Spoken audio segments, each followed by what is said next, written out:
Cuando pensamos en el dolor y el sufrimiento, solemos asumir que son lo mismo. Creemos que si hay dolor, inevitablemente habrá sufrimiento, y que la única manera de liberarnos del sufrimiento es eliminando el dolor, ¿verdad? Sin embargo, desde la perspectiva del budismo, aunque estas dos experiencias están estrechamente relacionadas, el dolor y el sufrimiento son en realidad dos cosas completamente diferentes. La famosa frase, el dolor es inevitable, pero el sufrimiento es opcional, revela una verdad profunda sobre la vida. El dolor es algo que no podemos evitar. Enfrentaremos enfermedades, pérdidas, separaciones y caídas en nuestras posesiones o estatus social. Pero la cantidad de sufrimiento que experimentamos puede variar significativamente de una persona a otra. Algunos superan grandes pérdidas sin verse muy afectados, mientras que otros caen en un abismo de sufrimiento ante el más mínimo inconveniente. Esto demuestra que el sufrimiento es algo que podemos gestionar, no necesariamente surge solo a partir del dolor. La primera verdad noble del budismo enseña que el sufrimiento es una parte inevitable de la vida, manifestándose de muchas formas como tristeza, miedo a la pérdida y arrepentimiento. Casi todas las personas experimentarán algún tipo de sufrimiento en algún momento de sus vidas. Pero la buena noticia es que el budismo ofrece un camino hacia la liberación del sufrimiento, ya que las enseñanzas del Buda están diseñadas precisamente para ayudarnos a acabar con él. Parte de este proceso consiste en reconocer que los ataques de factores externos son inevitables, pero podemos minimizar el grado de sufrimiento que nos causan. La vida humana está inevitablemente marcada por la impermanencia. El entorno siempre está cambiando. A veces la vida nos otorga prosperidad y otras veces nos quita todo lo que tenemos. Según el budismo, si creemos que podemos escapar de las fluctuaciones impredecibles del universo, aún no hemos comprendido la realidad tal como es. La claridad en la percepción es el primer paso hacia la liberación del sufrimiento. Consiste en ver las cosas tal como son, incluida la verdad sobre la condición humana, una verdad que puede ser mucho más sombría de lo que imaginamos. No seguimos aferrándonos a la ilusión de protegernos acumulando riquezas, obsesionándonos con la seguridad y esforzándonos por mantener cosas que, en realidad, no podemos controlar. En una sociedad obsesionada con la seguridad y con evitar las dificultades, quizás hemos olvidado una verdad fundamental que el Buda nos recuerda. Por más que lo intentemos, no podemos escapar de la decadencia de todas las cosas. Esto significa que, aunque nos esforcemos por protegernos y huir de cosas como el envejecimiento, la muerte, los desastres naturales o la pérdida, al final siempre tendremos que enfrentarnos a ellas. El budismo se refiere a estos cambios y fluctuaciones inevitables como los 8 vientos del mundo, placer y dolor, ganancia y pérdida, elogio y crítica, fama y deshonra. La mayoría de las personas viven sus vidas persiguiendo el placer, el beneficio, los elogios y la fama, mientras evitan el dolor, la pérdida, la crítica y la vergüenza. Sin embargo, en este intento de huir de las fuerzas incontrolables de la vida, olvidamos que la verdadera paz proviene no de evitar el dolor, sino de aprender a no convertirlo en sufrimiento. Aprender a vivir con serenidad frente a los inevitables altibajos es lo que nos acerca al camino hacia el fin del sufrimiento que enseñó el Buda. En lugar de luchar contra la naturaleza cambiante de las cosas, el budismo nos invita a abrazar esta realidad con sabiduría y compasión, entendiendo que en la aceptación de la impermanencia se encuentra el primer paso hacia la liberación. Al actuar de esa manera, nos convertimos en personas dependientes del entorno exterior, en lugar de ser los dueños de nuestro propio estado mental. El interior de la mayoría de las personas está atado a las fluctuaciones del universo externo. Como enseñó el Buda, cuando la ganancia, la pérdida, la fama, la difamación, la crítica, el elogio, el placer o el dolor llegan a una persona común, no reflexiona que la ganancia ha venido a mí, pero es impermanente y cambiará. No ven estas cosas tal como son, acogen lo positivo y rechazan lo negativo. Reciben la fama con los brazos abiertos y resisten la difamación. Aceptan el elogio y luchan contra la crítica. Buscan el placer y huyen del dolor. Esta cita refleja la situación de la humanidad, atrapada en el ciclo interminable del sufrimiento, viviendo una vida en la que continuamente perseguimos aquello que deseamos y rechazamos lo que aborrecemos. Este mecanismo genera desesperanza, porque siempre tememos perder lo que tenemos y vivimos con la constante preocupación de enfrentar aquello que intentamos evitar. Si observamos con detenimiento la realidad de la vida, es evidente que nunca encontraremos la verdadera felicidad si ésta depende de las circunstancias externas, porque cualquier bendición viene acompañada de una maldición implícita. Dentro de cada placer se oculta la semilla del dolor, ya que ese placer inevitablemente se desvanecerá y no podremos revivirlo. Toda ganancia conlleva la posibilidad de pérdida. El elogio puede transformarse en crítica, y la fama siempre está a un paso de la deshonra. Cuanto más nos apegamos a las cosas externas que consideramos deseables, más vulnerables nos volvemos a sus consecuencias no deseadas. Es crucial entender que todas estas fluctuaciones del entorno externo están completamente fuera de nuestro control. No importa lo que hagamos, lo que deba suceder, sucederá. Podemos sufrir un accidente de tráfico o ser asaltados en una calle oscura. Incluso si evitamos los lugares peligrosos, aún podemos enfermar o perder nuestras posesiones debido a desastres naturales o guerras. La idea de que podemos escapar del dolor es una ilusión. Y lo que es más, la propia persecución de evitar el dolor es en sí misma una forma de sufrimiento. Aunque logremos reducir el malestar momentáneamente, aún sufrimos por el temor constante de enfrentarnos a él en algún momento. Un claro ejemplo de esto es la ansiedad social. Las personas que padecen ansiedad social viven con el miedo constante de interactuar con los demás. Una estrategia común para escapar de este miedo es evitar las situaciones sociales tanto como sea posible. Pero la evasión no elimina el miedo, lo perpetúa y en muchos casos lo empeora. Además, esta estrategia genera un sufrimiento adicional, la preocupación incesante sobre la posibilidad de encontrarse con otras personas, un temor que en ocasiones puede ser incluso más doloroso que la interacción en sí misma. Y en lo más profundo, sabemos que eventualmente tendremos que enfrentar a los demás. Por lo tanto, la evasión solo nos condena a una especie de prisión, donde nos escondemos en una esquina oscura, ansiosos y esperando la ejecución de nuestro propio temor. Este ciclo es un reflejo del sufrimiento que surge de la resistencia a la realidad. En lugar de aceptar la naturaleza cambiante e incierta del mundo, tratamos de aferrarnos a las cosas, creyendo que podemos evitar lo inevitable.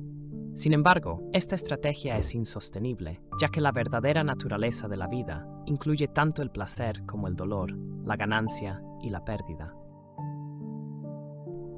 El Buda nos enseña que, en lugar de luchar contra estas fuerzas externas, debemos aprender a manejar nuestra mente y encontrar la paz interna. Porque es solo en esa aceptación de la impermanencia, en el reconocimiento de que no podemos controlar el curso del universo, donde realmente comenzamos a liberarnos del sufrimiento. En lugar de huir de lo inevitable, tal vez deberíamos aprender a enfrentarlo, preferiblemente antes de que ocurra. Esto es precisamente lo que busca la práctica budista. Pero, ¿cómo logramos esto? Una antigua parábola budista ofrece una lección sobre cómo podemos enfrentarnos al sufrimiento de manera hábil. Imagina que estás caminando por un sendero montañoso y de repente una flecha te alcanza. El dolor es inmediato, ineludible. Peor aún, a lo lejos ves otra flecha volando en tu dirección. En ese momento, tienes una opción. ¿Te apartarás para evitar que la segunda flecha te golpee o permitirás que te alcance también? La primera flecha simboliza el dolor inevitable que experimentamos en la vida. Muchas veces no vemos su llegada, y aunque la percibamos, no siempre podemos evitarla.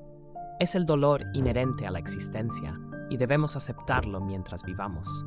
La primera flecha podría ser un insulto en el tráfico, una traición de alguien querido, o la pérdida de un empleo. Estas son situaciones que, aunque podamos influenciar de alguna manera, nunca podremos evitar completamente. Sin embargo, la segunda flecha es distinta. A diferencia de la primera, la segunda flecha sí podemos esquivarla. Esta representa nuestra reacción ante la primera flecha, y duele más porque golpea en el mismo lugar.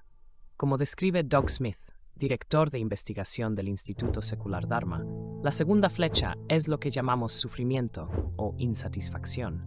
acompaña a todo el dolor y el malestar de la primera flecha. Imagina que te despiden, pierdes oportunidades laborales, amigos en el trabajo y te enfrentas a dificultades financieras. Este es el malestar básico de la vida, algo que casi todos enfrentamos en algún momento. En otras palabras, ya has sido alcanzado por la primera flecha. Ahora, podrías sacarte esa flecha y evitar la segunda, aceptando la situación y avanzando. Pero también podrías quedarte en el lugar, permitiendo que la segunda flecha te alcance y experimentando un sufrimiento adicional, causado no solo por la pérdida de empleo, sino por la manera en que manejas la situación. El problema es que cuando nos resistimos a los 8 vientos del mundo, placer y dolor, ganancia y pérdida, elogio y crítica, fama y deshonra, cuando respondemos con ira, desesperación o autocompasión, hacemos que una situación difícil sea mucho peor. La misma lógica aplica al miedo y la ansiedad. La ansiedad, en sí misma, es una sensación incómoda y física. Puede surgir por muchas razones, algunas de las cuales no podemos controlar. Si bien es cierto que la ansiedad no es agradable, lo que la empeora es la resistencia que ponemos ante ella. Alan Watts lo describió de manera brillante cuando comparó esta reacción con una antigua televisión que comienza a vibrar. Estoy ansioso. No debería estar ansioso, pero no puedo dejar de sentirme ansioso, entonces me preocupo por el hecho de estar ansioso. La ansiedad aparece y desaparece.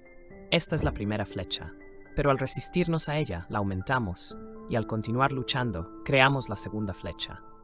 Este ciclo perpetúa el sufrimiento porque resistimos lo que es inevitable, generando un conflicto interior que amplifica el malestar original. La práctica budista nos invita a desactivar esta segunda flecha. No podemos evitar la primera. El dolor forma parte de la vida. Pero sí podemos trabajar con nuestra mente para evitar la reacción innecesaria que incrementa el sufrimiento. En lugar de reaccionar con frustración o resistencia, podemos observar la llegada del dolor, la ansiedad o la pérdida con una mente clara, reconociendo su impermanencia y comprendiendo que, aunque estas experiencias sean difíciles, nuestra relación con ellas determina en gran medida el nivel de sufrimiento que experimentamos. Aceptar lo inevitable, abrazar la impermanencia y no resistirnos a las emociones o situaciones incómodas es la clave para esquivar esa segunda flecha. No se trata de una resignación pasiva, sino de una respuesta activa consciente ante la vida, donde en lugar de ser víctimas de nuestras circunstancias, aprendemos a manejarlas con sabiduría y compasión hacia nosotros mismos. El budismo reconoce la existencia del sufrimiento, pero también ofrece un camino para liberarse de él. La solución se encuentra en la práctica del noble óctuple sendero, considerado el camino hacia la liberación del sufrimiento y el logro de la iluminación.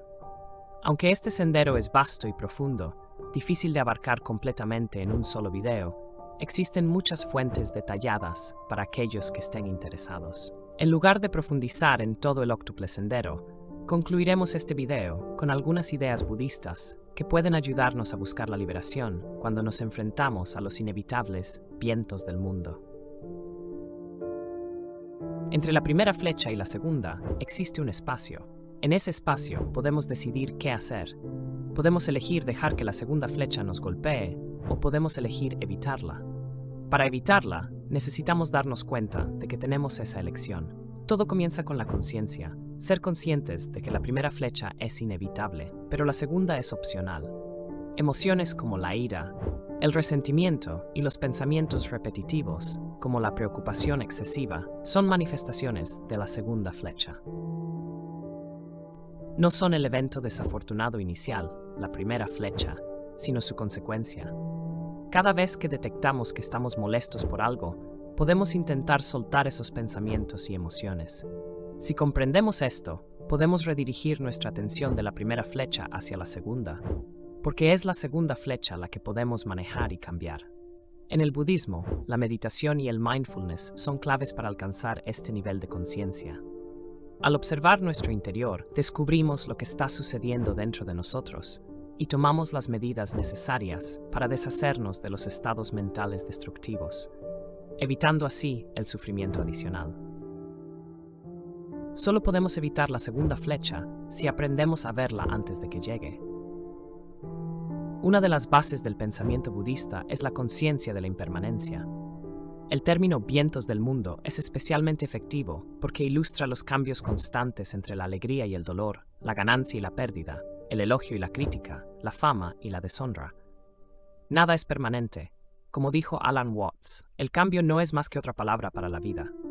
Aferrarse a las circunstancias agradables es una mala idea, porque es como intentar agarrar agua. En el momento en que creemos haberla sujetado, ya se ha escurrido entre los dedos. Si exigimos que el mundo sea inmutable, estamos aferrándonos a una ilusión, y el desencanto inevitablemente nos golpeará cuando la realidad se revele. Esto no significa que no podamos disfrutar de la vida. Claro que podemos, siempre y cuando reconozcamos que la naturaleza efímera de la vida es parte del trato. Como enseñó el Buda, este mundo está gobernado por la muerte y la decadencia. Pero los sabios no se entristecen porque han comprendido la naturaleza del mundo. Cuando los buenos momentos son fugaces y los malos son inevitables, ¿por qué nos atormentamos aferrándonos a lo positivo y huyendo de lo negativo? ¿Por qué no podemos aceptar que lo que estamos disfrutando desaparecerá pronto y que sin importar a dónde huyamos, las adversidades eventualmente nos encontrarán? En lugar de aferrarnos o resistirnos a los vientos del mundo, ¿no sería mejor aprender a navegar con ellos de manera hábil? Si logramos surfear las olas de la impermanencia, nunca nos hundiremos.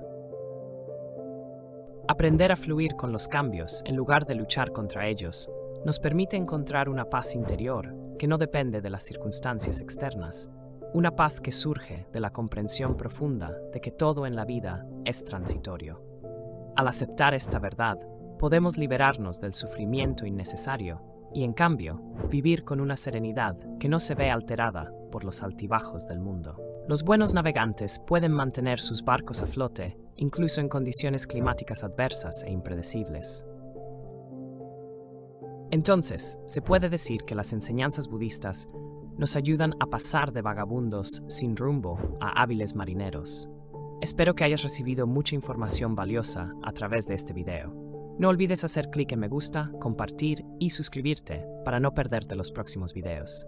Muchas gracias.